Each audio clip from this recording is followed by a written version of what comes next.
اعوذ باللہ من الشیطان الرجیم بسم اللہ الرحمن الرحیم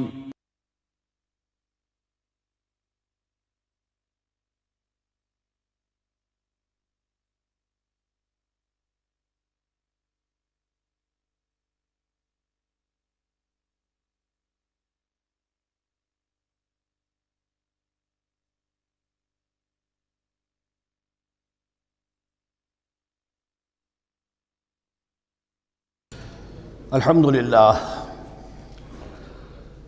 للہ وکفا والصلاة والسلام علی عباده الذین اصطفى خصوصاً علی افضلہم وخاتم النبیین محمد الامین وعلی آلہ وصحبہ اجمعین اما بعد فقد قال اللہ تبارک وتعالی کما ورد فی سورة البقرہ اعوذ باللہ من الشیطان الرجیم بسم اللہ الرحمن الرحیم الحج اشہر معلومات فمن فرض فیہن الحج فلا رفث ولا فسوق ولا جدال فی الحج وما تفعلوا من خیر یعلمہ اللہ وتزودوا فإن خیر الزاد التقوی واتقون یا اولی الالباب صدق اللہ العظیم۔ پچھلے رکوع سے مناسک حج کا تذکرہ شروع ہو چکا تھا، اور اس کے ضمن میں خاص طور پر یہ کہ اگر کوئی حج کا احرام باندھ کر یا عمرے کا احرام باندھ کر سفر شروع کر دے اور کہیں درمیان میں ایسی رکاوٹ پیش آ جائے کہ اسے احرام کھولنا پڑے بغیر عمرہ کیے اور بغیر حج کیے، تو اس صورت میں کیا قواعد و ضوابط ہیں۔ اب جو یہ رکوع ہے 25واں، اس میں حج کا اصل فلسفہ، اس کی اصل حکمت، اس کی اصل روح کا بیان ہے۔ الحج اشہر معلومات، حج کے مہینے ہیں جو معلوم ہیں، یعنی جو بھی پہلے سے عرب میں رواج چلا آ رہا تھا اس کی توثیق ہو گئی کہ واقعتاً یہ اللہ تعالیٰ ہی کی طرف سے۔ تو حج کے کا جہاں تک ٹائمنگ کا تعلق ہے، مواقیت کا تعلق ہے، وہ گویا کہ اللہ تعالیٰ کی طرف سے توثیق فرما دی گئی۔ فمن فرض فیہن الحج، تو جو کوئی بھی اپنے اوپر لازم کر لے ان مہینوں میں حج کو، لازم کر لے سے مراد نیت پختہ کر لے، اور نیت پختہ کرنے کی علامت احرام باندھ لے۔ فمن فرض فیہن الحج، تو حج کے لیے جو اپنے اوپر لازم کر لے، فلا رفث ولا فسوق ولا جدال فی الحج، تو احرام کی حالت میں یہاں لفظ حج آیا ہے، ان میں سے پہلی قید جو ہے فلا رفث، تو کوئی شہوت کی بات نہیں ہونی چاہیے۔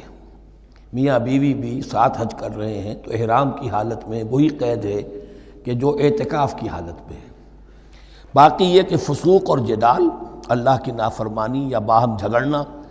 اس لیے کہ بہت بڑی تعداد میں لوگوں کا اجتماع ہوتا ہے، سفر میں بھی لوگ ساتھ ہوتے ہیں، تو لوگوں کے غصوں کے پارے جلدی چڑھ جاتے ہیں، اس میں خاص طور پر روکا گیا کہ یہ ہے کہ اس میں امن ہو اور سکون ہو۔ اور آج بھی واقعہ یہ ہے کہ دنیا میں معجزات میں سے ہے یہ، اتنی بڑی تعداد میں لوگوں کا جمع ہونا، اور وہاں امن رہتا ہے، وہاں وہ جنگ و جدال اور جھگڑا اور فساد وغیرہ قطع نظر نہیں آتا۔ یا تو یہ کہ پچھلے دنوں میں کچھ سیاسی اعتبار سے کوئی مہمیں اٹھائی گئی ہیں، یا یہ کہ کچھ چور اچکوں نے بھی جانا شروع کر دیا ہے وہاں پر، لیکن جھگڑا اور جو گالم گلوچ کی نوبت ہم نے اپنے آنکھوں سے نہیں دیکھی، سے 5-6 مرتبہ حج کی سعادت حاصل ہوئی ہے۔ فلا رفث ولا فسوق ولا جدال فی الحج وما تفعلوا من خیر یعلمہ اللہ، اور جو خیر بھی تم اس کے دوران کرو گے اللہ کے وہ علم میں ہوگا۔ نوافل پڑھ رہے ہو، اضافی طواف کر رہے ہو، کوئی اور بھی جو کام کر رہے ہو، تو اس میں کسی اور کو دکھانے کی ضرورت نہیں ہے، اپنے خاموشی کے ساتھ انسان وہ اپنی جو بھی نیکی مزید کما سکے کمائے، جو بھی مناسک حج ہیں ان پر مستزاد۔ وَتَزَوَّدُوا فَإِنَّ خَيْرَ الزَّادِ التَّقْوَىٰ، اور سفر کے لیے زاد راہ ساتھ لے لیا کرو، اور بہترین زاد راہ تقویٰ ہے۔ اب اس آیت کے 2 معنی لیے گئے ہیں، ایک تو یہ کہ بہترین زاد راہ تقویٰ ہے، یعنی سفر میں آپ نے زاد راہ خرچ کی شکل میں تو لے لیا، تقویٰ ہے نہیں، تو پھر کیا ہوگا؟ وہ تو صرف پیسہ خرچ کرنے کے لیے اچھا احرام لے لیں گے، اچھی جگہ لے لیں گے قیام کی، تو تقویٰ اگر نہیں ہے تو وہ حج تو حج ہی نہیں ہوگا۔ لیکن اس کا ایک دوسرا مفہوم جو ہے وہ بھی بہت اہم ہے کہ اگر انسان خود اپنا زاد راہ ساتھ نہ لے تو پھر وہاں مانگنا پڑتا ہے۔ تو تقویٰ سے مراد یہاں ہے سوال سے بچنا۔ بہتر یہ ہے کہ زاد راہ لے کر چلو، اور یہ کہ اس کے لیے تمہیں کسی کے سامنے سائل نہ بننا پڑے۔ اگر تم صاحب استطاعت نہیں ہو تو حج تم پر فرض ہی نہیں ہے۔ خام خواہ کو ایک شے جو تم پر فرض نہیں ہے اس کے لیے وہاں جا کر بھیک مانگنا، یا یہاں سے بھیک مانگ کر یا چندہ لے کر جانا، یہ تو قطعاً غلط حرکت ہے۔ وَتَزَوَّدُوا فَإِنَّ خَيْرَ الزَّادِ التَّقْوَىٰ وَاتَّقُونِ يَا أُولِي الْأَلْبَابِ، اور یقیناً میرا ہی تقویٰ کرو، مجھی سے ڈرو اے ہوش مندو۔ لَيْسَ عَلَيْكُمْ جُنَاحٌ أَن تَبْتَغُوا فَضْلًا مِّن رَّبِّكُمْ، اس میں تم پر کوئی حرج نہیں ہے، کوئی گناہ نہیں ہے کہ تم حج کے سفر کے دوران اپنے رب کا فضل بھی تلاش کرو۔ آدمی ہندوستان سے پاکستان سے جا رہا ہے، اسے ایسی اجناس لے جائے تجارت کے لیے جو وہاں پر بیچ کر کچھ نفع حاصل کر لے، تو یہ تقویٰ کے منافی نہیں ہے۔ اگر وہاں پر کوئی کاروبار کر سکو کرو۔ فَإِذَا أَفَضْتُم مِّنْ عَرَفَاتٍ، تو پھر جب تم عرفات سے واپس لوٹو، اس لیے کہ اصل حج جو ہے وہ عرفہ ہے، الحج العرفہ۔ حج کے بقیہ تمام مناسک رہ جائیں، صرف عرفہ میں شمولیت ہو جائے، قیام عرفہ میں تو حج ہو گیا۔ باقی جو چیزیں رہ گئی ہیں اس کا جو بھی اس کا کفارہ ہے، اس کا جو دم دینا ہے وہ دے دیا جائے، لیکن عرفہ سے اگر آدمی رہ گیا عرفات کے قیام سے تو پھر حج نہیں ہوا۔ اب یہاں سے جب لوٹتے ہو تو فاذکروا اللہ عند المشعر الحرام، یہ ٹائم ٹیبل نوٹ کر لیجئے کہ اصل میں 8 کی شام کو مکے سے نکلتے ہیں 8 ذی الحج کو، اور رات منی میں گزارتے ہیں۔ پھر 9 کا دن ہے اصل یوم عرفہ، 9 ذی الحج۔ صبح کو نکلتے ہیں، قافلے چلتے ہیں، اور کہیں دوپہر تک، اور دوپہر سے بھی ہو سکتا ہے تاخیر ہو جائے، لیکن کوشش ہوتی ہے کہ ظہر سے پہلے پہنچ جایا جائے، لیکن ظہر اور عصر دونوں ملا کر پڑھ لی جائیں عرفات میں داخل ہونے سے پہلے۔ اسی لیے جو مسجد ہے عرفات کے میدان سے ملحق وہ عرفے کے اندر شامل نہیں ہے، وہ اس کی حدود سے باہر ہے۔ تو اصلیے اس کا افضل یہی ہے کہ ظہر اور عصر ملا کر وہاں پڑھی جائیں، اور اس کے بعد سے غروب آفتاب تک قیام ہے، وہ عرفات کا قیام ہے، اس میں کوئی نماز نہیں، یعنی جو روایتی جو عبادت ہے اس کے سب دروازے بند۔ اب تو اگر دعا کی آپ کے اندر ایک روح پیدا ہو چکی ہے، اپنے رب سے ہم کلام ہو سکتے ہیں، اور آپ کو حلاوت مناجات حاصل ہو گئی ہے، تو دعا مانگتے رہیے، بس یہی ہے دعا۔ قیام عرفہ جو ہے کھڑے ہو کر بیٹھے ہوئے جس طرح بھی ہو اللہ سے مناجات کرو، یا پھر یہ کہ اگر اس میں کبھی ہو جائے کسی وجہ سے تو آدمی تلاوت کرے، لیکن یہ کہ عام نماز نہیں۔ فَإِذَا أَفَضْتُم مِّنْ عَرَفَاتٍ فاذكروا اللَّهَ عِندَ الْمَشْعَرِ الْحَرَامِ، یہ مزدلفہ کا قیام ہے، 9 کی شام کو مغرب کی نماز کا وقت ہو چکنے کے بعد وہاں سے روانگی ہے، لیکن وہاں مغرب کی نماز پڑھنے کی اجازت نہیں ہے۔ اب جاؤ اور مغرب اور عشاء دونوں جمع کرو اس میں مشعر حرام یعنی مزدلفہ میں۔ وَاذْكُرُوهُ كَمَا هَدَاكُمْ، اور یاد کرو اسے، ذکر کرو جیسے کہ تمہیں اس نے ہدایت دی ہے۔ اس سے مراد ہے کہ جو کچھ اللہ کے رسول نے تمہیں سکھایا ہے، ذکر کے جو طور طریقے ہیں، اس کے لیے جو بھی طریقے ہیں وہ اللہ نے ہدایت دی اپنے رسول کے ذریعے۔ وَإِن كُنتُم مِّن قَبْلِهِ لَمِنَ الضَّالِّينَ، اور یقیناً اس سے پہلے تو تم گمراہ لوگوں میں سے تھے، تمہیں معلوم نہیں تھا، حج کی شکل باقی رہ گئی تھی، اس کی روح ختم ہو گئی تھی، اس کے مناسک میں بھی تم نے رد و بدل کر دیا تھا، وہ آگے آ رہا ہے۔ ثُمَّ أَفِيضُوا مِنْ حَيْثُ أَفَاضَ النَّاسُ، پھر پلٹو وہیں سے جہاں سے کہ سب لوگ پلٹتے ہیں۔ قریش نے یہ کہا تھا کہ ہماری خاص حیثیت ہے کہ ہم تو منی ہی میں مقیم رہیں گے، باہر سے آنے والے لوگ عرفات جائیں اور عرفات سے پھر واپس لوٹیں، یہ سارے مناسک ہمارے لیے نہیں ہیں، ہم تو مکے والے ہیں، اور ہماری شان یہ ہے کہ ہم عرفات نہیں جائیں گے، منی ہی میں قیام رہے گا۔ یہاں بتایا گیا کہ یہ تم نے غلط بات ایجاد کر لی ہے۔ ثم افیضوا من حیث افاض الناس،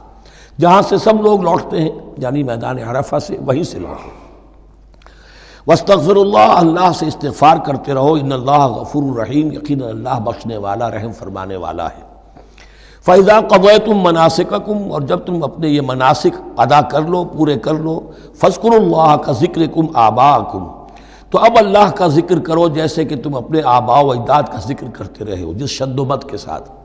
وہاں یہ ہو گیا تھا کہ پھر منی میں جب یہ ٹھہرتے تھے تو اپنے آباء و اجداد کے قصیدے بیان کیے جا رہے ہیں، جیسے ہمارے ہاں ہوتا ہے،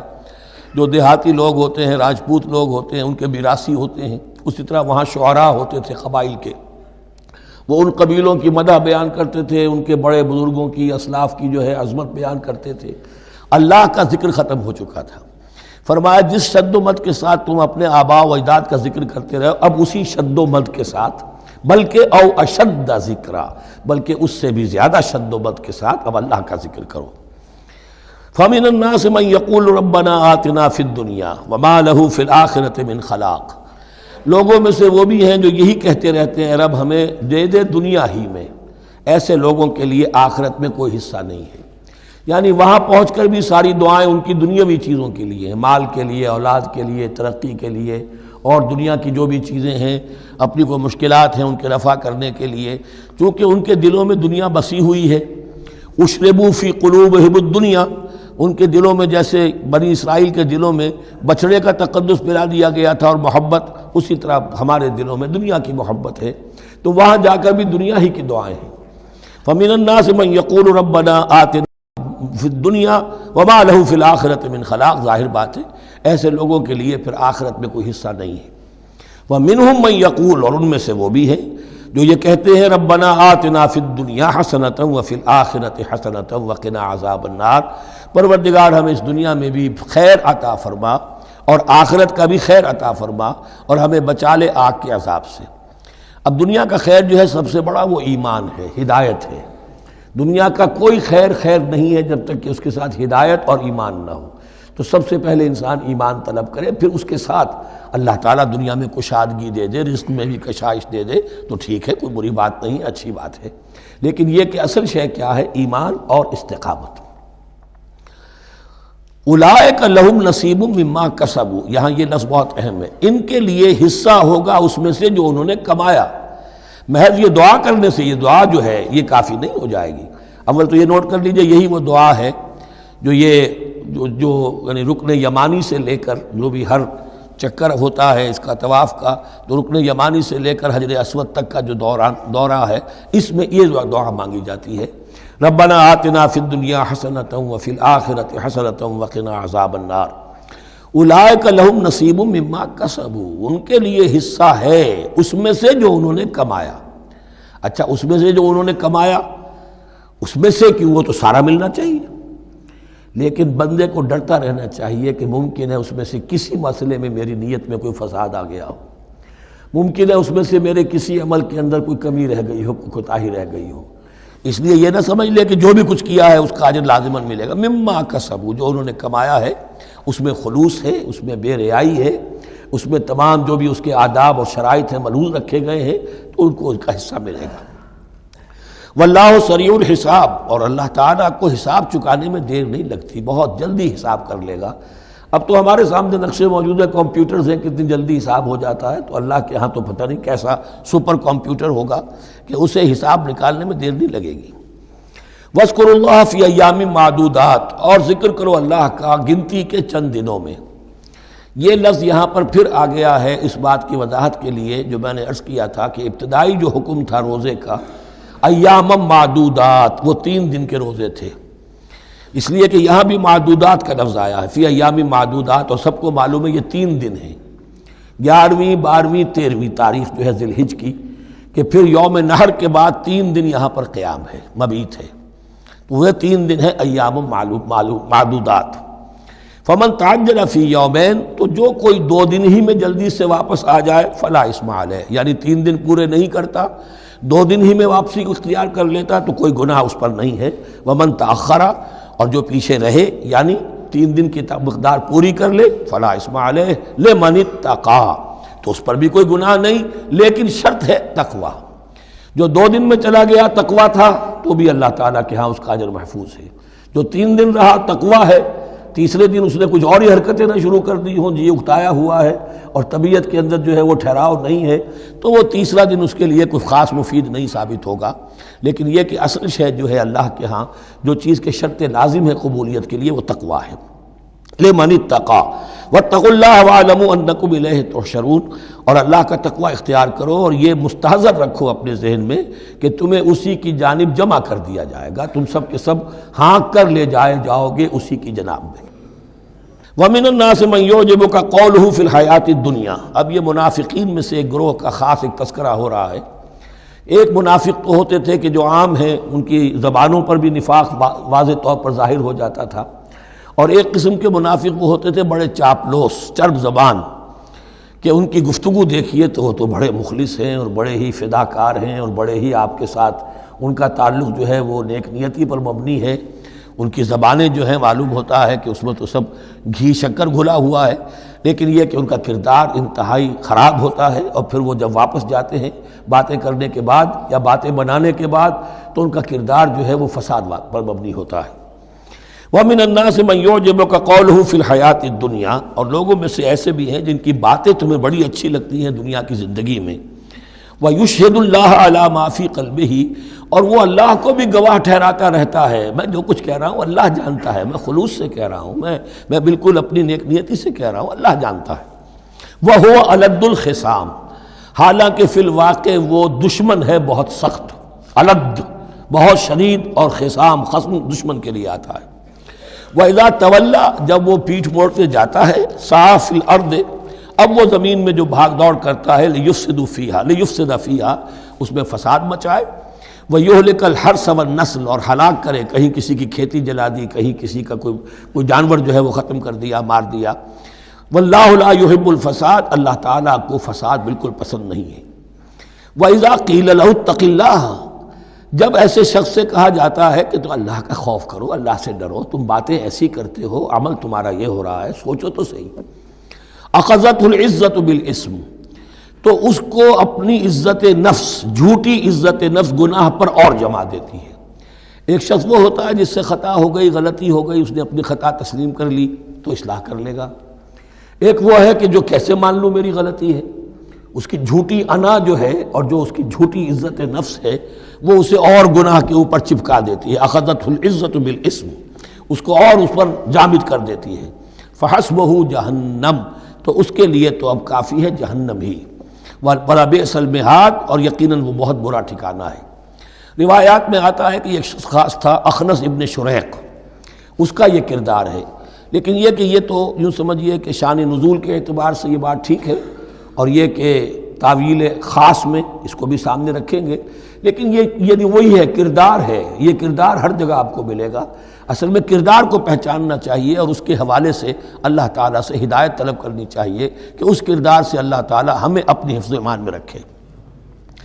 وَمِنَ النَّاسِ مَن يَشْرِي نَفْسَهُ ابْتِغَاءَ مَرْضَاتِ اللَّهِ، قرآن کا یہ عام اسلوب ہے کہ تقابل ضرور کرتا ہے، فوری تقابل۔ تو اس میں لوگوں میں سے وہ بھی ہیں جو اپنے آپ کو بیچ دیتے ہیں اللہ کی رضا جوئی کے لیے، اپنا تن من دھن، ان صلاتی و نسکی و محیایا و مماتی للہ رب العالمین۔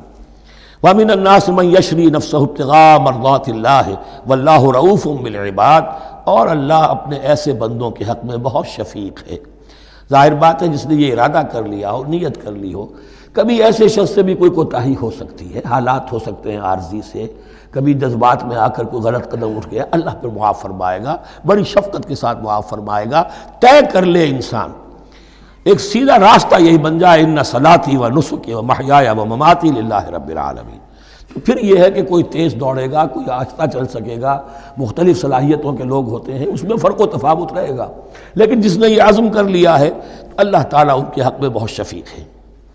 یا ایھا الذین آمنوا ادخلوا فی السلم کافہ، اے اہل ایمان اسلام میں داخل ہو پورے کے پورے۔ یہ گویا کہ وہ بات اب کہی جا رہی ہے کہ جس کا ریورس یا کانورس ہم بنی اسرائیل کے ساتھ جو خطاب تھا اس میں پڑھ چکے ہیں۔ افتؤمنون ببعض الکتاب وتکفرون ببعض، کیا تم ہماری کتاب، ہمارے دین، ہماری شریعت کے ایک حصے کو مانتے ہو اور ایک کو رد کر دیتے ہو؟ فما جزاء من يفعل ذلك منكم الا خزي في الحیاۃ الدنیا ویوم القیامۃ يردون الى اشد العذاب، تو جو کوئی بھی تم میں سے یہ روش اختیار کرے گا اس کی کوئی سزا اس کے سوا نہیں ہے کہ دنیا میں ذلت اور خواری ان پر مسلط کر دی جائے اور قیامت کے دن شدید ترین عذاب میں جھونک دیے۔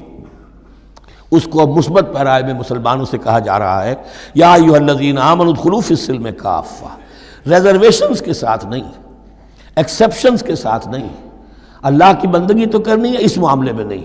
اللہ کے حکم تو ماننا ہے لیکن یہ حکم نہیں میں مان سکتا، یہ ایک کی بھی نفی جو ہے وہ گویا کہ کل کی نفی ہو جائے گی۔ ادخلوا فی السلم کافہ، ٹیک اٹ اور لیو اٹ، یہ پیکج ڈیل ہے، اس میں جزوی بات نہیں ہو سکتی۔ ولا تتبعوا خطوات الشیطان، اور دیکھو شیطان کے قدموں کی پیروی نہ کرو، اس کے نشانات راہ جو ہیں، اس کے نشانات قدم جو ہیں ان کی پیروی نہ کرو۔ انہ لکم عدو مبین، وہ تو یقیناً تمہارا بڑا کھلا دشمن ہے۔ فإن زللتم من بعد ما جاءتكم البینات، پھر اگر تم پھسل گئے اس کے بعد بھی کہ تمہارے پاس یہ واضح تعلیمات آ چکی ہیں، فَاعْلَمُوا أَنَّ اللَّهَ عَزِيزٌ حَكِيمٌ، تو جان لو کہ اللہ تعالیٰ پھر زبردست ہے۔ اس میں دھمکی کا پہلو آ گیا کہ پھر اللہ کی جو ہے پکڑ سخت ہوگی، حکیم بھی ہے، اس کی پکڑ میں بھی حکمت ہے۔ اگر یہ پکڑ نہ ہو تو ظاہر بات ہے کہ پورا نظام جو ہے دین کا وہ پھر بالکل ایک بے منطقی، اگر اللہ کی طرف سے کسی گناہ پر پکڑ ہی نہیں ہے تو پھر یہ آزمائش کیا ہوئی، پھر جزا و سزا کا کیا سوال، پھر جنت اور دوزخ کا کیا معاملہ۔ هل ينظرون الا ان ياتيهم الله في ظلل من الغمام والملائكة وقضي الامر۔ ایک جو نفس انسان کو پٹی پڑھاتا ہے وہ تو یہ ہے کہ دین کا یہ حصہ تو آرام سے کرتے رہو، جو میٹھا وہ ہپ اور جو کڑوا ہے وہ تھو۔ دوسری پٹی یہ پڑھاتا ہے کہ ابھی ذرا یہ ٹھیک ہے، یہ اللہ کا حکم ہے، یہ بھی حکم ہے، دین کا یہ بھی تقاضا ہے، ابھی ذرا ذمہ داریاں ہیں، ابھی ذرا بچوں کے معاملات ہیں، بچے برسر کار ہو جائیں، بچیوں کے ہاتھ پیلے ہو جائیں، میں ذرا ریٹائرمنٹ بھی لے لوں، تو پھر یہ مکان بنا لوں، پھر میں اپنے آپ کو دین کے لیے پھر خالص کر لوں گا، دین کے لیے پھر میں وہی کام کروں گا۔ یہ سب سے بڑا دھوکہ ہے، وہ وقت کبھی نہیں آتا۔ اسی لیے فرمائے کس شے کا انتظار کر رہے ہیں؟ هل ينظرون الا ياتيهم الله في ظلل من الغمام، کہ اللہ تعالیٰ آ جائے بادلوں کے سائبانوں میں، والملائکۃ اور فرشتے آ جائیں، وقضی الامر اور پھر فیصلے چکا دیا جائے گا۔ کیا معلوم کب وہ گھڑی آ جائے، یہ مہلت عمر تو اچانک ختم ہو سکتی ہے۔ پوری دنیا کی قیامت بھی جب آئے گی اچانک آئے گی، اور ہر شخص کی ذاتی قیامت تو اس کے سر کے اوپر تلوار کی طرح لٹکی ہوئی ہے کہ من مات فقط قامت قیامتہ، جو مر گیا اس کی قیامت تو آ گئی۔ کیا تمہارے پاس گارنٹی ہے یہ سارے کام کرو گے تب تک زندہ رہو گے اور پھر بھی تمہارے جسم میں کوئی توانائی، کوئی رمق باقی رہ جائے گی کہ دین کا کوئی کام کر سکو؟ تو جان لو تم کس چیز کا انتظار کر رہے ہو سکتا ہے اچانک اللہ کی طرف سے مہلت ختم ہو جائے، سٹاپ رائٹنگ، 3 گھنٹے ہو گئے، بس اب جو لکھ لیا، اب آگے تمہارے پاس مہلت نہیں ہے۔ وَإِلَى اللَّهِ تُرْجَعُ الْأُمُورُ، اور یقیناً تمام معاملات اللہ ہی کی طرف لوٹا دیے جائیں گے۔ سل بنی اسرائیل کم آتیناہم من آیۃ بینہ، اے مسلمانوں پوچھ لو بنی اسرائیل سے ہم نے انہیں کتنی روشن نشانیاں دیں، یعنی دیکھو تم بھی کہیں انہی کے راستے پر نہ چلنا، جیسا کہ حضور نے فرمایا تھا لَتَتَّبِعُنَّ سُنَنَ مَن قَبْلِكُمْ، تم لازماً پیروی کرو گے اور چلو گے انہی کے نقوش پا پر۔ سل بنی اسرائیل کم آتیناہم من آیۃ بینہ ومن یبدل نعمت اللہ من بعد ما جاءتہ فإن اللہ شدید العقاب، لیکن جو شخص اللہ کی اس نعمت جو اس کے پاس آ گئی ہے اس میں تبدیلی کرتا ہے، اس میں تحریف کرتا ہے، یا اس میں تحریف کرتا ہے یا اپنے آپ کو بدل لیتا ہے، من بعد ما جاءت ہو، اس کے بعد کہ وہ نعمت اس کے پاس آ گئی، فإن اللہ شدید العقاب، تو یہ جان لو اللہ پھر سزا دینے میں بھی سخت ہے۔ اس کی مثال وہی رکھیے کہ 2 مرتبہ فرمایا یا بنی اسرائیل اذکروا نعمتی التی انعمت علیکم وانی فضلتکم علی العالم، لیکن انہی سے کہا گیا ضربت علیہم الذلۃ والمسکنۃ وباؤوا بغضب من اللہ، اور یہ مضمون بھی دوبارہ پھر آ جائے گا سورہ آل عمران میں۔ زین للذین کفروا الحیات الدنیا، ان کافروں کے لیے دنیا کی زندگی جو ہے بڑی مزین کر دی گئی ہے، ان کے نگاہوں میں کھب گئی ہے، یہاں کی چمک دمک ہے، شان و شوکت ہے، لمبی لمبی کاریں ہوں چمکیلی نئے ماڈل کی، بڑی اونچی اونچی بلڈنگیں ہوں، حویلیاں ہوں، اعلیٰ کوٹھیاں ہوں، اب یہ ساری چیزیں کس کو اچھی نہیں لگتی، لیکن یہ کہ کفار کے دلوں میں ان کی محبت اتنی پل جاتی ہے کہ پھر کوئی اچھی بات ان کے کوئی زندگی میں نہیں رہتی، نہ کوئی اچھی بات اثر کرتی ہے۔ اہل ایمان کو بھی اگر ایمان کے ساتھ یہ نعمتیں ملیں، قل من حرم زینۃ اللہ التی اخرج لعبادہ والطیبات من الرزق، کو اچھا کھانا، اچھا پینا، اچھا پہننا کو حرام نہیں ہے، کو اللہ نے کس کو لوگوں کے لیے ممنوع نہیں کیا، لیکن دین کے تقاضے ادا کر کے، اللہ کا حق ادا کر کے اور حلال سے کما کر، تب کوئی حرج نہیں۔ زین للذین کفروا الحیات الدنیا، کافروں کے لیے دنیا کی زندگی کو مزین کر دیا گیا ہے۔ وہ حدیث بھی ذہن میں لے آئیے کہ ان الدنیا سجن المومن و جنت الکافر، یہ دنیا جو ہے مومن کے لیے ایک قید خانہ اور جنت اور کافر کے لیے باغ ہے۔ وَيَسْخَرُونَ مِنَ الَّذِينَ آمَنُوا، اور وہ مذاق اڑاتے ہیں اہل ایمان کا، دیکھو ان فینیٹکس کو، ان پاگلوں کو، ان بیوقوفوں کو، والذین ویسخرون من الذین آمنوا والذین اتقوا والذین اتقوا فوقہم یوم القیامہ، اور جن لوگوں نے تقوی کی روش اختیار کی تھی قیامت کے دن اب وہ ان کے اوپر ہوں گے۔ اور بلکہ ہمیں سورہ مطففین میں تو آگے چل کر پتہ چلے گا پھر اہل ایمان ان کا مذاق اڑائیں گے۔ واللہ یرزق من یشاء بغیر حساب، اور اللہ تعالیٰ رزق عطا فرمائے گا جس کو چاہے گا بغیر حساب۔ یہ جنت کی طرف اشارہ ہے۔ اب یہ جو آیت آ رہی ہے پھر ایک طویل آیت ہے، جسے میں نے عرض کیا تھا بڑے بڑے حسین اور خوشنما حکمت کے اور علم کے اور معرفت کے پھول جو ہیں وہ اس بنتی میں بن دیے گئے ہیں۔ دو کلڑیاں یعنی شریعت، عبادات اور معاملات، دو لڑیاں انفاق اور جہاد، قتال، جہاد بالمال، جہاد بالنفس، اور ان میں یہ پھول آ جاتے ہیں عظیم۔ اس کو میں نے عنوان دیا ہے آیت الاختلاف، آیت الآیات، آیت البر، اور یہ آیت الاختلاف۔ اختلاف کیوں ہوتا رہا ہے؟ اور یہ بہت اہم ہے اس لیے کہ جو وحدت ادیان کا فلسفہ دنیا میں کچھ لوگوں کی طرف سے پیش ہوتا ہے اس کا ایک حصہ صحیح ہے اور ایک حصہ غلط ہے۔ صحیح کون سا ہے، غلط کون سا ہے، وہ اس حدیث، اس آیت سے معلوم ہوگا۔ کان الناس امۃ واحدۃ، اس میں کوئی شک نہیں، پہلے تو انسان سب کے سب ایک امت تھے، حضرت آدم کی نسل، حضرت آدم نبی ہیں تو امت تو ایک ہی تھی،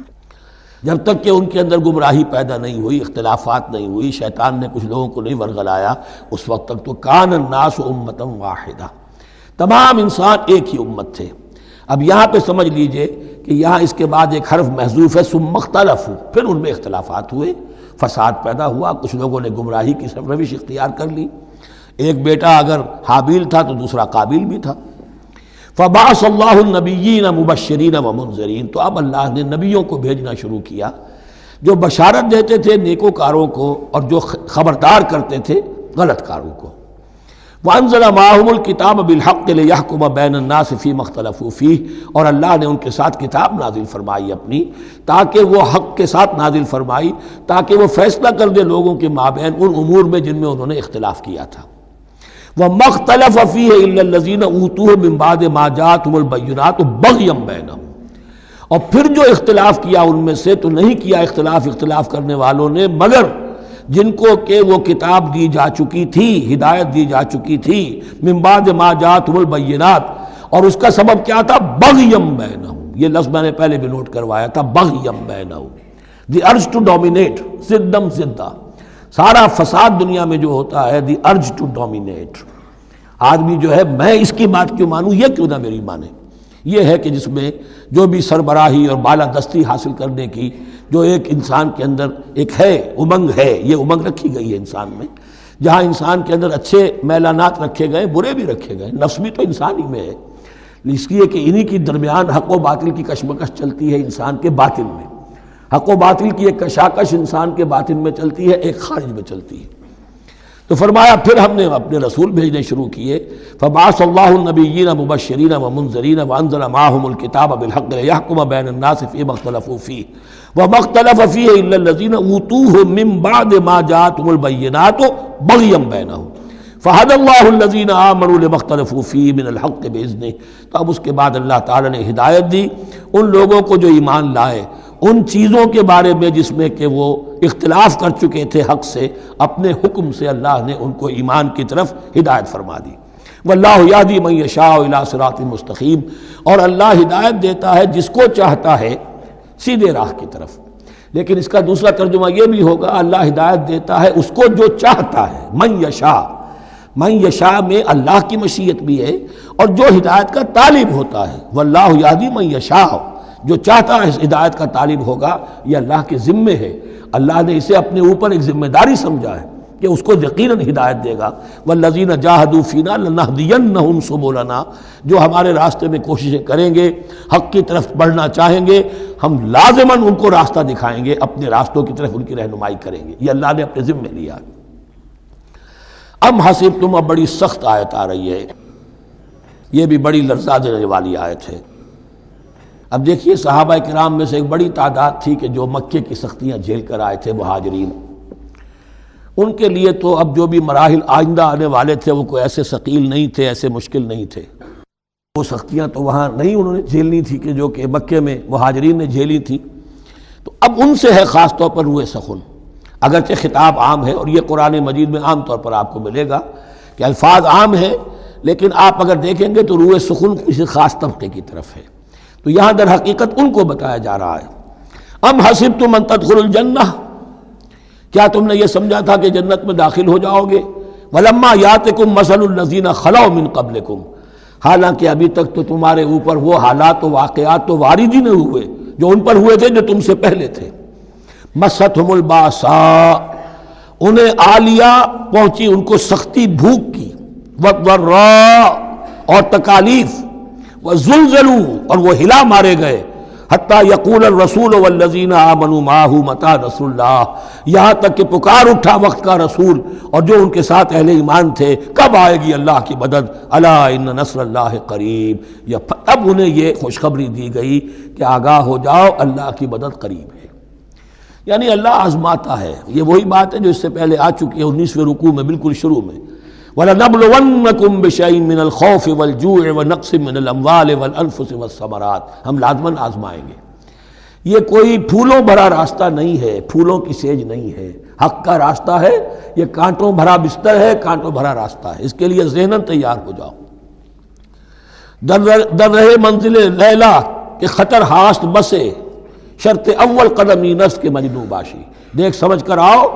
ام حسبتم ان تدخلوا الجنة ولما یاتکم مثل الذین خلوا من قبلکم مستهم الباساء والضراء وزلزلوا حتى يقول الرسول والذین آمنوا معه متی نصر اللہ الا ان نصر اللہ قریب۔ یہ آیت پھر مسلمانوں کو، صحابہ کرام کو سورہ صف میں یہ خوشخبری سنائی گئی، جبکہ غزوہ احزاب واقع ہو چکا تھا اور شدید ترین امتحان سے محمد الرسول اللہ اور ان کے صحابہ گزر چکے تھے کامیابی کے ساتھ، تب انہیں خوشخبری دی گئی ہے۔ سورہ صف اس وقت نازل ہوئی ہے،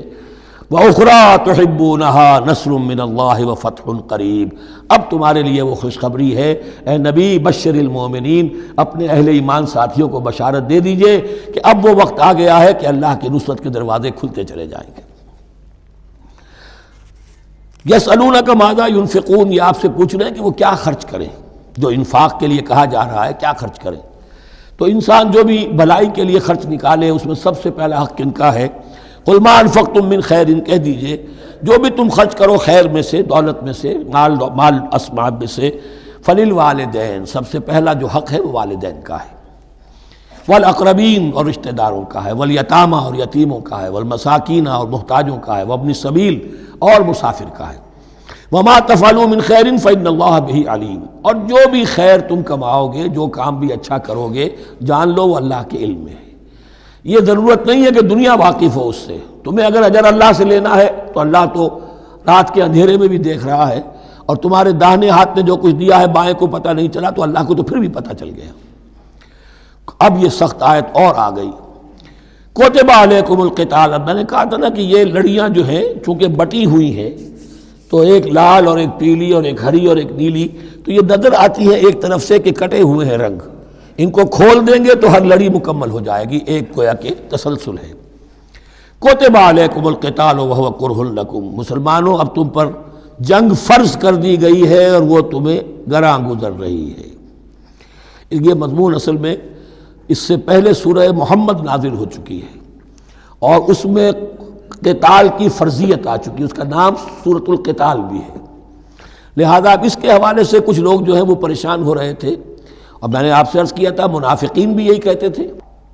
کہ بھائی صلح جوئی سے کام لو، بس دعوت و تبلیغ کے ذریعے سے لوگوں کو ٹھیک راستے پر لاؤ، یہ جنگ ونگ جو ہے، لڑائی بھڑائی، اس میں تو بہت خرابی ہے، یہ کوئی اچھا کام تو نہیں ہے۔ اب یہاں یہ ہے کہ فرض کیا جا رہا ہے اللہ کی راہ میں جنگ کرنا، تو اس حوالے سے کہا جا رہا ہے، تو اس میں جہاں منافقین کہتے تھے، جن مسلمانوں کا ایمان قدرے کمزور تھا وہ منافق تو نہیں تھے، لیکن یہ کہ ایمان اتنا پختہ نہیں تھا، ابھی تازہ ایمان لائے تھے، مدینے کے اندر ابھی وہ ایمان لائے ہیں، ان کی تربیت کے مراحل ابھی گزرے ہی نہیں ہیں، تو ان میں سے بھی بعض لوگوں کے دلوں میں اب انقباض پیدا ہو رہا تھا۔ کتب علیکم القتال وہو کرہ لکم، تم پر، اب دیکھیے کتبہ کا لفظ آ گیا ہے، کتب علیکم الصیام، کتب علیکم القصاص فی القتلى، کتب علیکم اذا حضر احدکم الموت ان ترک خیرا الوصیہ، وصیت کا حکم آیا کتبہ، روزے کا حکم آیا کتبہ، اسی طریقے سے فرضیت قتال ہے۔ کتب علیکم القتال وهو کرہ لکم، وہ تمہیں بری لگ رہی ہے، وعسیٰ ان تکرہوا شیئا، اور ہو سکتا ہے کہ تم کسی شے کو ناپسند کرو، وہو خیر لکم، درا حالے کہ اسی میں تمہارے لیے خیر ہو، وعسیٰ ان تحبوا شیئا وہو شر لکم، اور ہو سکتا ہے کہ تم کسی چیز کو پسند کرو درا حالے کہ وہ تمہارے لیے شر ہو، واللہ یعلم وانتم لا تعلمون، اللہ جانتا ہے تم نہیں جانتے۔ تم اپنی عقل پر ایمان نہ رکھو، تم اللہ کی وحی پر ایمان رکھو، تم اللہ کے رسول پر ایمان رکھو۔ جس وقت کے لیے جو حکم موضوع تھا اس وقت وہ حکم تھا، کفو ایدیکم، 14 برس تک تمہیں قتال سے منع کیا گیا، اب فرض ہو رہا ہے قتال، اب تمہارے لیے لازم، وقت کا جو ہے امر الحال کو پہچانو۔ اللہ تعالی واللہ یعلم وانتم لا تعلمون، یسألونک عن الشہر الحرام قتال فیہ، اب جب جنگ کا حکم شروع ہو گیا تو اب وہ پوچھتے تھے کہ یہ جو مہینے حرمت والے ہیں، حج کا ہے، عمرے کا ہے، تو اس میں جنگ کرنا کیسا ہے؟ اس لیے کہ سیرت میں یہ واقعہ آتا ہے، وقت نہیں ہے تفصیل سے میں بیان کر سکوں، کہ نخلا کی وادی میں ایک مقابلہ ایسا پیش آ گیا تھا کہ وہ رجب کا مہینے کا بھی دن تھا، اور اس میں ہی کوئی قتال ہو گیا، مسلمانوں کے ہاتھوں ہوا یا مسلمانوں کے اوپر ایسی سچویشن ہو گئی کہ انہیں مجبوراً وہ کام کرنا پڑا۔ اس پر شور اٹھا دیا، دیکھو ان لوگوں کا کیا حال ہے، بنے پھرتے ہیں اللہ والے، رسول والے، دین والے، آخرت والے، اور ان کا حال یہ ہے کہ یہ حرمت والے مہینے کے انہوں نے بٹا لگا دیا، اس میں جنگ کی ہے۔ یہ اصل میں ان حضرات کی طرف سے گویا کہ اللہ تعالیٰ اپنے ان مومن بندوں کی طرف سے خود صفائی پیش کر رہے ہیں۔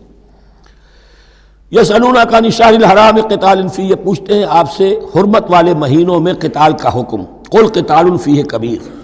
کہہ دیجئے ہاں حرمت والے مہینے میں جنگ کرنا بہت بڑی بات ہے، یعنی بہت بڑا گناہ ہے، لیکن وَصَدٌّ عَن سَبِيلِ اللَّهِ وَكُفْرٌ بِهِ وَالْمَسْجِدِ الْحَرَامِ وَإِخْرَاجُ أَهْلِهِ مِنْهُ أَكْبَرُ عِندَ اللَّهِ، یہ بھی تو دیکھو کہ جن لوگوں نے وہ جرم کیے ہیں کہ جنہوں نے اللہ کے راستے سے روک دیا، اللہ کا کفر کیا، مسجد حرام کے راستے روک دیے مسلمانوں کے لیے، اب یہ نہیں جا سکتے، بیت اللہ میں عبادت نہیں کر سکتے، اخراج اہلہ منہ، اس میں سے لوگوں کو نکلنے پہ مجبور کر دیا مکے کے مسلمانوں کو، اکبر عند اللہ، گناہ تو وہ بھی ہے لیکن یہ کہیں بڑا گناہ ہے اللہ کے نزدیک۔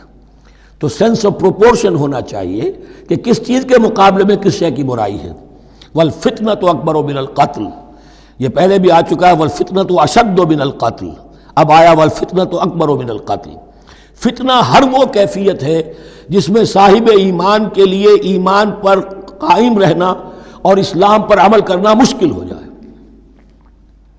آج کا پورا معاشرہ فتنہ ہے، اسلام پر عمل کرنا مشکل ہے، بدماشی کے راستے کھلے ہوئے ہیں، حرام خوری کے راستے کھلے ہوئے ہیں، حلال عقل حلال دانتوں پسینہ آئے تو شاید نصیب ہو، شادی کے نکاح کے راستے بند کیے ہوئے ہیں، یہ شرطیں ہیں اور یہ شرطیں ہیں اور یہ شرطیں ہیں اور یہ ہے اور یہ چیزیں لازمی ہیں، اور زنا کے راستے کھلے جائیے۔ جس معاشرے کے اندر جب غلبہ باطل کا ہوگا حق پر چلنا ممکن نہیں رہے گا، وہ جو باطل کا غلبہ ہے وہ سب سے بڑا فتنہ ہے۔ والفتنۃ اکبر من القتل، فتنہ جو ہے بہت بڑی شے ہے قتل کے مقابلے میں۔ ولا یزالون یقاتلونکم حتی یردوکم عن دینکم ان استطاعوا، اور سن لو یہ لوگ تم سے جنگ کرتے رہیں گے یہاں تک کہ لوٹا دیں تمہیں اپنے دین سے، اگر وہ کر سکتے ہوں، وہ تو تلے ہوئے ہیں اس پر کہ تمہیں لوٹا کر لے جائیں گے اپنے دین سے۔ یہاں اشارہ ہو رہا ہے مشرکین مکہ کی طرف، کیونکہ اب یہ تمہید چل رہی ہے سورہ بقرہ کے اندر غزوہ بدر کے لیے، اب اس کے بعد غزوہ بدر ہونے والا ہے، اس کے لیے ذہنی تیاری۔ ولا یزالون یقاتلونکم حتی یردوکم عن دینکم ان استطاعوا، وہ تو اپنی سے کوشش کرتے رہیں گے کہ تمہیں تمہارے دین سے پھرا کر لوٹا کر واپس لے جائیں اگر ان میں طاقت ہے۔ ومن یرتد منکم عن دینہ، اور سن لو جو بھی کوئی تم میں سے پھر گیا، مرتد ہو گیا اپنے دین سے، فیمت، اور اسی حالت میں اس کی موت آ گئی، وہو کافر، کہ وہ کافر ہی تھا، فاولئک حبطت اعمالہم فی الدنیا والآخرہ، تو یہ وہ لوگ ہوں گے کہ جن کے تمام اعمال دنیا اور آخرت میں حبط ہو گئے۔ پہلے کتنے ہی نیکیاں کی ہوئی تھیں، کتنے ہی نمازیں پڑھی ہوئی تھیں، کتنا ہی جو ہے انفاق کیا تھا، صدقات دیے تھے، کچھ بھی کیا، سب کا سب زیرو ہو جائے گا۔ وَأُولَٰئِكَ أَصْحَابُ النَّارِ هُمْ فِيهَا خَالِدُونَ، اور وہ ہوں گے جہنم والے اور رہیں گے اس میں ہمیشہ ہمیشہ۔ ان الذین آمنوا والذین ہاجروا وجاہدوا فی سبیل اللہ اولئک یرجون رحمت اللہ واللہ غفور رحیم، یقیناً وہی لوگ جو ایمان لائے اور جنہوں نے ہجرت کی اور جہاد کیا اللہ کی راہ میں، یہ وہ لوگ ہیں جو اللہ کی رحمت کے امیدوار ہیں۔ بڑا لطیف طنز ہے ان پر،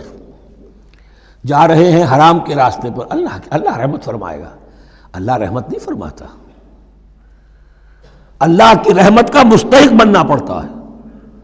اللہ کی رحمت کا مستحق وہی ہے، ان الذین آمنوا والذین ہاجروا وجاہدوا فی سبیل اللہ اولئک یرجون رحمت اللہ، وہ امیدوار ہیں اللہ کی رحمت کے، وہ امید کرے تو ان کی امید بجا ہے۔ واللہ غفور الرحیم، اور یقیناً اللہ تعالیٰ غفور الرحیم ہے۔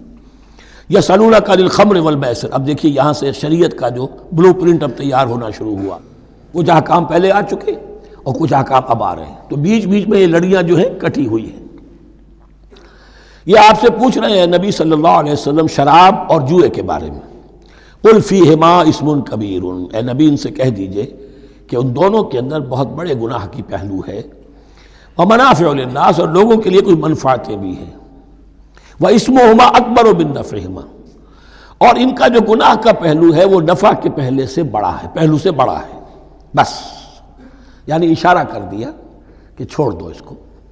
اب تمہاری عقل سلیم کے حوالے معاملہ ہے، حقیقت تم پر کھول دی گئی، یہ ابتدائی حکم ہے لیکن حکم کے پیرائے میں نہیں، بس یہ ہے کہ کچھ فائدے بھی ہیں، وہ تو ہے میں سے غرض نشات ہے کچھ روح سیاہ کو، ایک گونا بے خودی مجھے دن رات چاہیے، اور میں کدے کی راہ سے ہو کر گزر گیا ورنہ سفر حیات کا بے حد طویل تھا۔ یہ حکمت سمجھ لیجئے کہ جوئے میں اور میسر میں کیا چیز مشترک ہے کہ دونوں کو جمع کیا گیا۔ شراب میں بھی انسان حقائق سے اپنے آپ کو منقطع کرتا ہے اور محنت سے جی چراتا ہے، He doesn't want to see the facts، مواجہہ کرنے کو تیار نہیں، فیس کرنے کو تیار نہیں ہے bitter facts آف لائف کو، تو میں ایک گونا بے خودی مجھے دن رات چاہیے۔ اور جوا بھی محنت کی نفی ہے، چانس، داؤ لگاؤ، ایک ہے محنت سے ایک آدمی کما رہا ہے، مشقت کر رہا ہے، کھوکھا ہے یا کوئی چھابڑی لے کے جا رہا ہے یا کچھ اور کام ریڑھی چلا رہا ہے، وہ اپنی کوئی کمائی کر رہا ہے، اور ایک یہ داؤ لگاؤ، داؤ سے کمانا، چانس پر کمانا، یہ بھی محنت کی نفی ہے۔ تو یہ دونوں کے اندر اصل میں علت ایک ہی ہے۔ یسألونک عن الخمر والمیسر قل فیہما اسم کبیر ومنافع للناس واسمہما اکبر من نفعہما ویسألونک ماذا ینفقون قل العفو، اور یہ پوچھتے ہیں کتنا خرچ کریں، انفقوا انفقوا انفقوا وانفقوا فی سبیل اللہ ولا تلقوا بایدیکم الی التہلکہ، یہ آیت پر کل پڑھ چکے ہیں، اپنے آپ کو اپنے ہاتھوں ہلاکت میں نہ جھونکو، کتنا خرچ کرے، کچھ ہمیں مقدار بھی بتا دی جائے۔ فرمایا قل العفو، جو بھی تمہاری ضرورت سے زائد ہے۔ اللہ یہ بھی نہیں کرتا کہ اپنی ضرورتوں کو بھی تم پیچھے ڈال دو،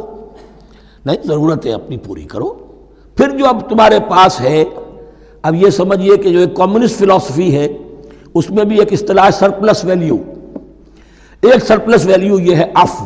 جو تمہاری ضروریات سے زائد ہے، یہ سرپلس ویلیو ہے، یہ اللہ کی راہ میں دے دو۔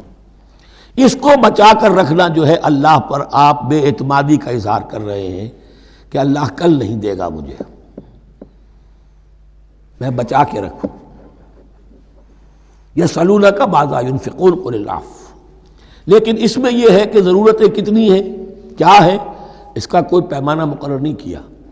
یہ ہے باطنی روح، جس کے اندر اللہ کی محبت اور آخرت کا ایمان بڑھتا جائے گا، وہ اتنا ہی اپنی بیلٹ ٹائٹ کرے گا، اپنی ضرورتیں کم کرے گا، اپنے معیار زندگی کو پست کرے گا، اور زیادہ سے زیادہ جو ہے وہ اللہ کی راہ میں دے گا۔ لیکن اصول یہ ہے کہ ہر شخص یہ دیکھے کہ جو میری ضرورت سے زائد ہے اسے میں ریٹین نہ کروں، اسے میں دے دوں۔ اس انفاق پر پورے 2 رکوع آگے آنے والے ہیں سورہ مبارکہ میں۔ کذالک یبین اللہ لکم الآیات لعلکم تتفکرون، اسی طرح اللہ تعالیٰ اپنی آیات تمہارے لیے واضح کر رہا ہے تاکہ تم تفکر کرو، غور کرو، فی الدنیا والآخرہ، تمہارا یہ غور دنیا کے بارے میں بھی ہونا چاہیے، آخرت کے بارے میں۔ دنیا میں بھی اسلام رہبانیت نہیں سکھاتا، نہ کھاؤ نہ پیو، چلے کشی کرو، چلے جاؤ جنگلوں میں، نہیں، اسلام متمدن زندگی کی تعلیم دیتا ہے، گھر گھرستی ہے، شادی کرو، بیوی بچوں والے رہو، ان کے بھی حقوق کو ادا کرو، ان کا بھی پیٹ تمہیں پالنا ہے، تو تفکر فی الدنیا والآخرہ، آخرہ کے لیے، لیکن یہ کہ اس میں ریشیو پروپورشن رہنی چاہیے۔ دنیا کی کتنی قدر و قیمت ہے، آخرت کی کتنی قدر و قیمت ہے، اس کو جان لو۔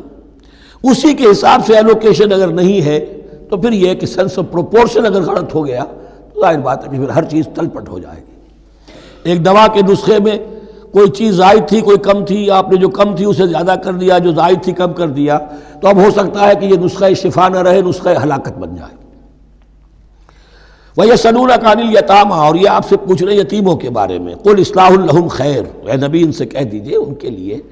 ان کی مصلحت کو پیش نظر رکھنا یہ ہے کہ جو بہتر ہے، نیکی ہے، بھلائی ہے۔ اصل میں سورہ بنی اسرائیل کی آیت جو ہے وہ لوگوں کے سامنے تھی، وَلَا تَقْرَبُوا مَالَ الْيَتِيمَ إِلَّا بِالَّتِي هِيَ أَحْسَنُ، مال یتیم کے قریب تک نہ پھٹکو، یعنی گڑبڑ کر لو گے اپنے اموال میں، اس میں سے یہ کہ ہو سکتا ہے کہ تمہارا ان کا کوئی مال تمہارے پیٹ میں چلا جائے، ہانڈی مشترک ہے، اب اس میں ظاہر بات ہے یتیم نے بھی کھانا ہے، تم نے بھی کھانا ہے، اچھی اچھی بوٹیاں تم نے کھا لی ہیں اور یتیم کے لیے جو ہے خرچہ تو پورا ڈال دیا، لیکن یہ کہ اس کے لیے بیچارے کے لیے چھچڑے چھوڑ دیے۔ تو یہ چیز روکنے کے لیے کہا گیا تھا مکی صورتوں میں، وَلَا تَقْرَبُوا مَالَ الْيَتِيمِ إِلَّا بِالَّتِي أَحْسَنُ۔ اب صحابہ کے لیے تو یہ چیزیں ایسی تھیں کہ اشارہ ذرا سا ہو گیا اور انہوں نے اس پر عمل کیا، انہوں نے ہنڈیاں علیحدہ کر دیں تاکہ ان کا خرچہ بالکل علیحدہ رہے۔ اب اس میں تکلیف ہو رہی تھی، ایک گھر کے اندر ہی ایک یتیم ہے، اس کا خرچہ اس کے مال میں سے نکالا جا رہا ہے۔ فرمایا کہ یہ مقصد نہیں تھا، مقصد یہ تھا کہ تم ان کے مال ہڑپ نہ کر جاؤ۔ قُلْ إِصْلَاحٌ لَهُمْ خَيْرٌ، قُلْ إِصْلَاحٌ لَهُمْ خَيْرٌ، ان کے لیے اصلاح کرنا بھلائی کا ہے۔ وَإِن تُخَالِطُوهُمْ فَإِخْوَانُكُمْ، اگر تم اپنے ساتھ ان کو ملائے رکھو تو وہ تمہارے بھائی ہیں۔ وَاللَّهُ يَعْلَمُ الْمُفْسِدَ مِنَ الْمُصْلِحِ، اللہ جانتا ہے مفسد کو بھی مصلح کو بھی، وہ جانتا ہے کہ یہ آدمی گڑبڑ کر رہا ہے، یہ ہنڈیاں علیحدہ کر کے بھی گڑبڑ کر سکتا ہے، اور یہ وہ شخص ہے کہ جو ہنڈیاں مشترک کر کے بھی حق پر رہ سکتا ہے۔ وَلَوْ شَاءَ اللَّهُ لَعَنَتَكُمْ، اگر اللہ چاہتا تو تمہیں سختی میں ڈالے ہی رکھتا، تم پر مشقت جو ہے یہ کیے رکھتا۔ ان اللہ عزیز الحکیم، یقیناً اللہ زبردست ہے، حکمت والا ہے۔ ایک طرف وہ سختی بھی کرتا ہے، زبردست ہے، لیکن وہ اس کے ہر حکم کے اندر حکمت بھی ہے، اور جہاں حکمت نرمی کی متقاضی ہوتی ہے وہاں وہ رعایت بھی دیتا ہے۔ وَلَا تَنكِحُوا الْمُشْرِكَاتِ حَتَّىٰ يُؤْمِنَّ، اور مشرک عورتوں سے نکاح نہ کرو جب تک کہ وہ ایمان نہ لے آئیں۔ وَلَا أَمَةٌ مُؤْمِنَةٌ خَيْرٌ مِّن مُشْرِكَةٍ وَلَوْ أَعْجَبَتْكُمْ، ایک مومنہ خواہ وہ لونڈی ہو وہ بہتر ہے ایک مشرکہ سے خواہ وہ آزاد عورت ہو۔ وَلَوْ أَعْجَبَتْكُمْ، اور مزید یہ کہ وہ تمہیں اچھی بھی لگتی ہو۔ وَلَا تُنكِحُوا الْمُشْرِكِينَ، اور نہ اپنی عورتوں کا نکاح کرو، نکاح میں دو اپنی عورتوں کو، اپنی بیٹیوں کو مشرکوں کے، حتیٰ یؤمنوا، جب تک کہ وہ ایمان نہ لے آئیں۔ وَلَا عَبْدٌ مُؤْمِنٌ خَيْرٌ مِّن مُشْرِكٍ وَلَوْ أَعْجَبَكُمْ، مسلمان اگر غلام ہے تو وہ بھی بہتر سمجھو مشرک سے جو آزاد ہے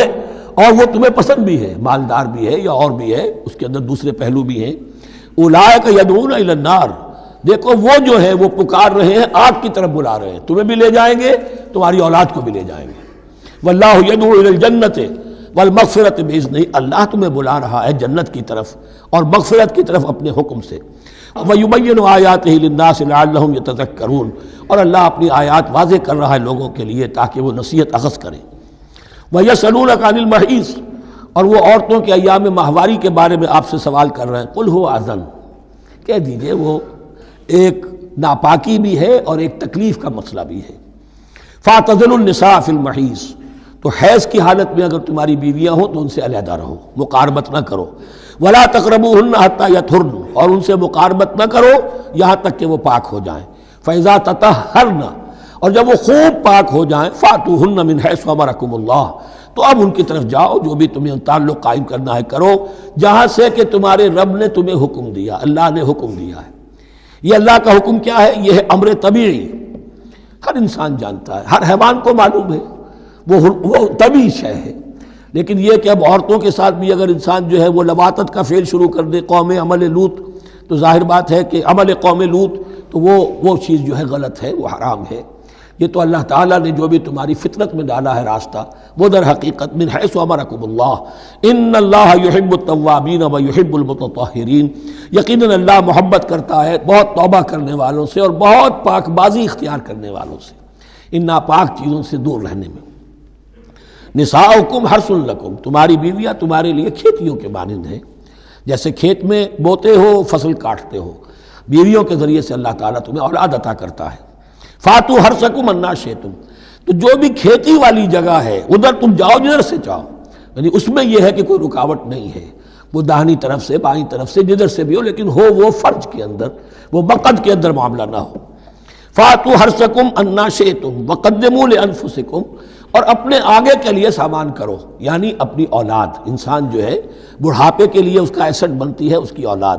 آج تو دنیا اولاد سے بھاگتی ہے، لیکن ایک زمانے میں تو اولاد جو ہے وہ عصائے پیری شمار ہوتی تھی۔ وقدموا لانفسکم واتقوا اللہ واعلموا انکم ملاقوہ، اور اللہ سے کا تقوی اختیار کرو۔ ابھی آپ دیکھیں گے کہ جو حکم بھی شریعت کا آئے گا بار بار تکرار کے ساتھ جو ہے اس میں تو تقوی کا ذکر بار بار آئے گا، کہ ایک قانون ہے اس کی قانونیت ہے، ایک ہے تقوی۔ قانون کی لاکھ پیروی کی جا رہی ہو، تقوی نہ ہو تو وہ قانون جو ہے وہ مذاق بن جائے گا، تماشا بن جائے گا۔ اس کے بعد مثالیں آئیں گی ابھی۔ واتقوا اللہ واعلموا انکم ملاقوہ، اور اللہ کا تقوی اختیار کرو اور جان لو تمہیں اس سے مل کر رہنا ہے، حاضر ہونا ہے اس کے جناب میں۔ وبشر المؤمنین، اور اے نبی اہل ایمان کو بشارت دے دیجئے۔ ولا تجعلوا اللہ عرضۃ لایمانکم، ایک اور حکم آ گیا، اللہ تعالیٰ کا نام جو ہے وہ تختہ مشق نہ بنا لو اپنی قسموں کے لیے۔ قسم کھا بیٹھا میں تو اللہ کی قسم کھا بیٹھا ہوں، اب یہ قسم کھا بیٹھا اس لیے میں یہ کام نہیں کر سکتا، چاہے وہ نیکی کا کام تھا، کسی وقت غصے میں آدمی آ کر قسم کھا بیٹھتا ہے۔ حضرت ابو بکر صدیق نے بھی قسم کھا لی تھی۔ مستح ان کا ایک ایسا تھا مسلمان غریب کہ جس کی وہ مدد کیا کرتے تھے، لیکن مستح بھی جب حضرت عائشہ پر تہمت میں ملوث ہو گیا تو حضرت ابو بکر نے قسم کھا لی کہ یہ بدبخت جس کی میں سرپرستی کرتا رہا یہ بھی میری بیٹی پر تہمت لگانے میں شامل ہو گیا، اب میں اس کی کبھی مدد نہیں کروں گا۔ یہ سورہ نور میں آئے گا، ان سے کہا گیا نہیں ایسا نہ کرو، تم اپنے نیکی کے دروازے کو کیوں بند کرتے ہو؟ قسم کھا لی، قسم کو کھول دو، کفارہ دے۔ وَلَا تَجْعَلُوا اللَّهَ عُرْضَةً لِأَيْمَانِكُمْ أَن تَبَرُّوا وَتَتَّقُوا، نیکی کا کام کرنے سے، تقوی کے کام سے رکنے کے لیے قسم کھا لینا۔ وَتُصْلِحُوا بَيْنَ النَّاسِ، اور اس سے کہ لوگوں کے مابین مصالحت کرو۔ اب آپ نے کسی دو بھائیوں کے درمیان جھگڑا تھا، مصالحت کی کوشش کی، آپ کی بات نہیں مانی گئی، اب اللہ کی قسم ہے صاحب اب میں آپ کے معاملے میں دخل نہیں دوں گا، اب میں تو قسم کھا بیٹھا۔ نہیں بھائی، اصلاح بین الناس جو ہے، اصلاح ذات البین، یہ کرتے رہو، اور ایسی قسم کھائی ہے اس کا کفارہ دے دو۔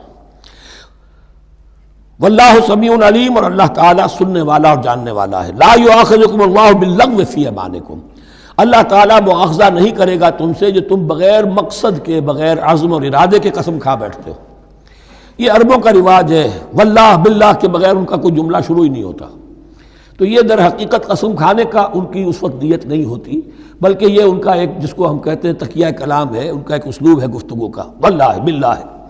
تو اس پر مؤاخذہ نہیں ہے۔ وَلَٰكِن يُؤَاخِذُكُم بِمَا کَسَبَتْ قُلُوبُكُم، ہاں جو تم نے ارادہ کر کے، تمہارے دلی ارادے کے ساتھ جو تم نے قسم کھائی ہے، پھر اس پر مؤاخذہ ہوگا، اس سے توڑو گے، اس کا ایک کفارہ ہے وہ بعد میں آئے گا، وہ کفارہ جو ہے وہ پھر سورہ مائدہ کے اندر آ جائے گا۔ میں نے عرض کیا تھا کہ یہ اصل میں سورہ بقرہ میں بلو پرنٹ آ رہا ہے شریعت اسلامی کا، اور اس کے جو اصل چیزیں ہیں وہ پوری تکمیلی احکام وہ پھر آخر میں آئیں گے، کچھ سورہ نساء میں، کچھ سورہ مائدہ میں۔ واللہ غفور حلیم، اللہ غفور ہے، بخشنے والا ہے اور حلیم ہے، فوراً نہیں پکڑتا، فوراً سزا نہیں دیتا، مہلت دیتا ہے کہ اصلاح کر لو۔ للذین یولون من نسائہم تربص اربعۃ اشہر، اب یہ بھی ایک قسم کھا لی جاتی تھی کہ کسی وقت کسی مرد نے، کسی شوہر نے قسم کھا لی اب میں اپنی بیوی کے قریب نہیں جاؤں گا، ناراض ہو گئے، غصہ آ گیا، میں تمہارے سے کوئی تعلق نہیں رکھوں گا،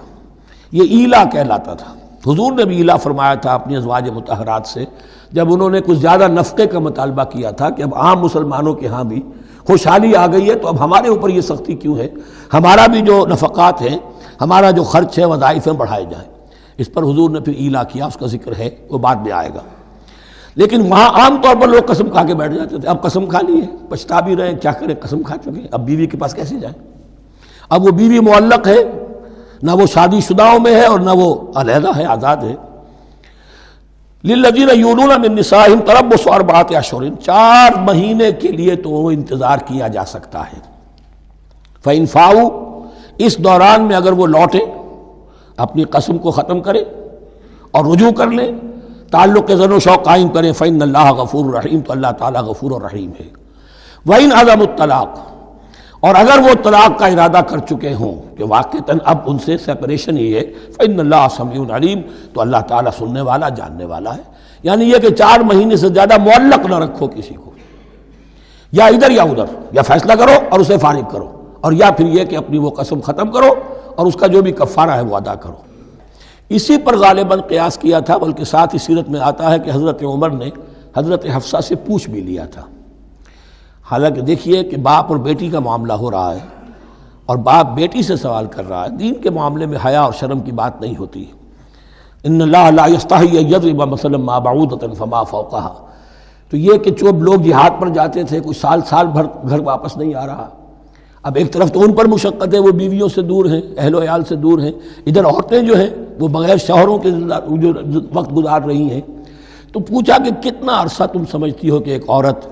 اپنی عصمت اور عفت کو سنبھال کر اپنے شوہر کا انتظار کر سکتی؟ تو حضرت حفصہ نے کہا 4 ماہ، اور میں سمجھتا ہوں کہ شاید انہوں نے اسی پر کہا ہو کہ یہ معلق رکھنے کا حکم بھی قرآن مجید میں جو ہے زیادہ سے زیادہ اس کی مہلت 4 مہینے ہے۔ والمطلقات یتربصن بانفسهن 3 قروء، اور جنہیں طلاق دے دی جائے ان پر لازم ہے کہ وہ اپنے جیوں کو روکے رکھیں 3 حیض تک، یہ عدت ہے۔ طلاق کے بعد 3 مہینے کی عدت ہے۔ اس عدت میں یا تو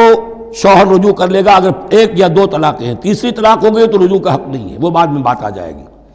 اور اسی میں چاہے تو اس کے بعد جب مدت ختم ہو جائے گی تو پھر اب شوہر کا حق ختم ہو جائے گا، اب وہ آزاد ہوگی، لیکن اس مدت کے اندر وہ دوسری شادی نہیں کر سکتی۔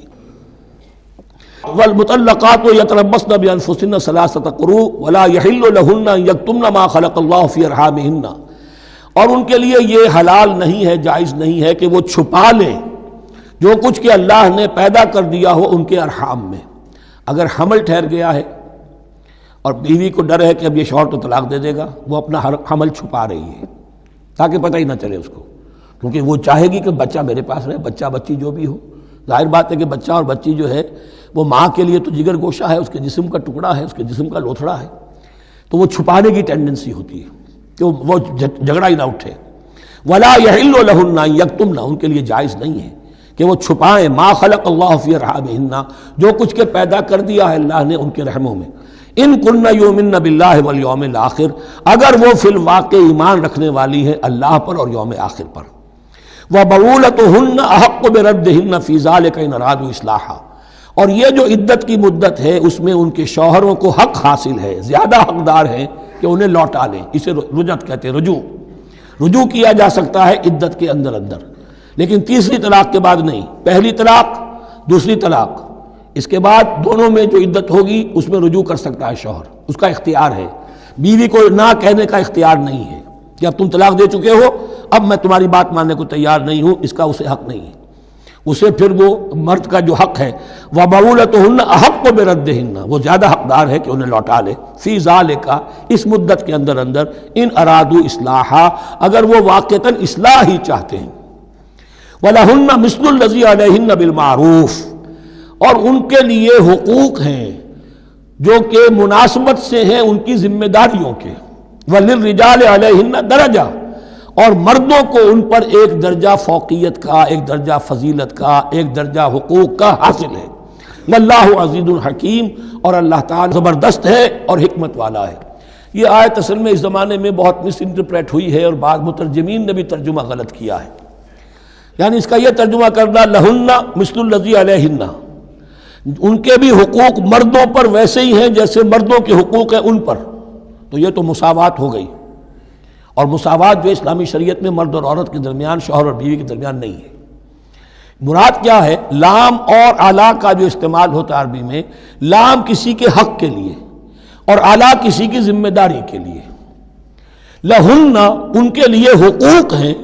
مثل الذی علیہن، جیسے کہ ان پر ذمہ داریاں ہیں۔ اللہ تعالیٰ نے جیسے ذمہ داری مرد پر ڈالی ہے ویسے حقوق اس کو دیے ہیں، جیسے ذمہ داری عورت پر ڈالی ہے اس کی مناسبت سے کورسپونڈنگلی پروپورشنیٹ جو ہے اس کو بھی حق دے دیے ہیں۔ اور اس بات کو کھول دیا، مساوات کہاں سے آئے گی؟ جب کہہ دیا وَلِلرِّجَالِ عَلَيْهِنَّ دَرَجَةٌ، اور مردوں کو ان پر ایک درجہ حاصل ہے، فوقیت کا درجہ حاصل ہے۔ واللہ عزیز الحکیم۔ اب یہ تمہیں پسند ہو تب بھی اور ناپسند ہو تب بھی، اللہ تعالی عزیز ہے، حکیم ہے، وہ سب کچھ جاننے والا ہے، اور وہ زبردست ہے جو چاہے حکم دے، اور حکیم ہے، حکمت والا ہے، اس کا حکم حکمت پر مبنی ہے۔ بارک اللہ لی ولکم فی القرآن العظیم ونفعنی وإیاکم بالآیات والذکر الحکیم۔